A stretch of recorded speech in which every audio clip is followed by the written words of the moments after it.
quick class lesson on that's pretty funny coming from me. For class notes, let's see, lesson 5, which is solving by factoring. So remember all of those practices we did with polynomials where we learned how to factor equations. Well, that is finally going to come into play. So there are many ways to solve quadratics. Just so you know, there are 5 basic ways. We've learned about graphing. We are going to learn a new one today, and it is about factoring, and we are setting an equation to 0, and I will model it now. So this should look familiar. Right here, because that's that's a quadratic equation there. Well, the first instruction, if you're going to factor, if you're going to solve a quadratic by factoring, you have to set this equation to 0. So let's forget about the y for a minute. I'm going to set it to 0.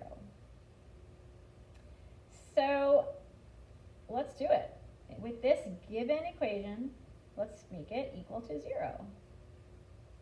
Oops.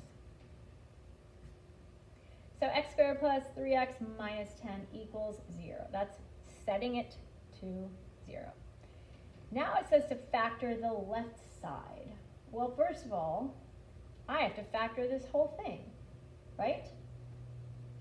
So the left side is, remember, the product sum puzzle. That's what I'm actually doing here. So I am looking to break this apart into those 2 binomials that when you multiply them together equals this. So we did a lot of this practice before. If I make my table for the product sum game, I'm trying to multiply, right, to get to -10. I'm trying to add or subtract or combine to get to +3. Now I know that my factors of 10, whether it's negative or positive, I like 5 and 2. Now can I use 5 and 2 to get to +3 and still get a negative number? Well, I can. If I combine +3 and -2, I'm going to end up with a +3 internal term. So here are my factors, and I'm going to plug them into my 2 binomials. So here I have factored this, and I've set it to 0. So I've factored the left side, and again, the left side is really factor it into 2 binomials.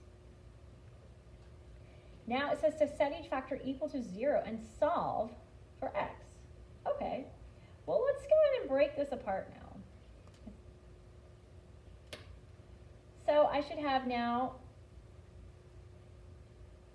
x plus 5, and it says set it equal to 0, because what I'm trying to get is if I have 0 as a result of what's in these parentheses, well, it wipes everything out. So, and if I multiply anything, if this whole thing is 0 and I multiply it by this that is not 0, well, everything's going to be 0 anyway. And then it makes this equation true. So x plus 5 is 0. Well, the only thing that could make that true, and I could, right, go through the steps and I have 0, is x equals -5. And then over here, if I set this to 0, and I then start to isolate, I'm adding 2 to both sides, then I should have that x equals 2. Okay.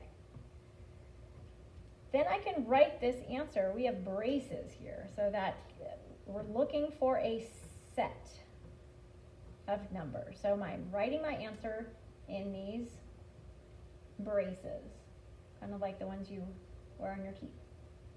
And I'm just going to combine these two. So I have that when x is -5 or x is 2, well, my y's are 0.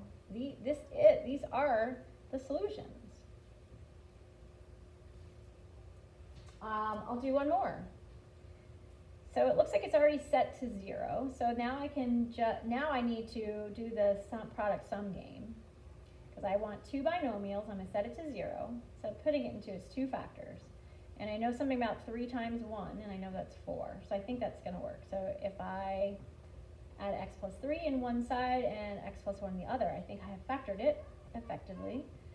I like to split it down the middle. Now I'm going to set each to 0, each side to 0. And x is going to be on the left side, -3, and x plus 1 is 0. I know I'm going to undo that, so I'm going to end up with x is negative 1 on the other side. So I now have two ways that these can equal 0 to wipe everything out that would make this true. X equals, and then here are my braces, and that's my answer. So there, all of the homework, well, if you look at it, if it's not in standard form, by the way, on the back, I guess I should teach this to you very quickly, assuming, really trying not to go on too long, but it's hard for me.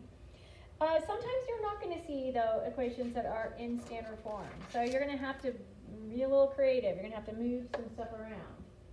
So if I look at number 17, how do I get this, well, in standard form? Well, I want this 21. I want the constant to be over here. So, well, what if I just do this? X squared plus 4x. Well, what if I just subtract it from both sides? And then I'm going to set it to 0. Okay, that'll work. So now that's something I can play with. So now my next step is going to be to factor it. So again, sometimes you're going to have to move stuff, then you can factor it. I want my two binomials. I know 21. Ooh, I know 7 and 3, and that's really friendly with 4. X plus 7, x minus 3, because 7 times 3 is negative, they're negative 21 anyway. Yep, that's going to work. And then I'm going to divide and conquer. I like using that term, but I'm going to set the left to 0, set the right to 0, and I know that x is going to be the opposite sign of that. X is going to be the opposite sign of that. As I start to get a little more efficient in my thinking, and my I'm going to have two solutions. So my x is negative 7 and 3. That means my y is 0. It makes this true, and I have two solutions. And let's see, I think that's all I'm going to do today. Good job. Thanks for paying attention.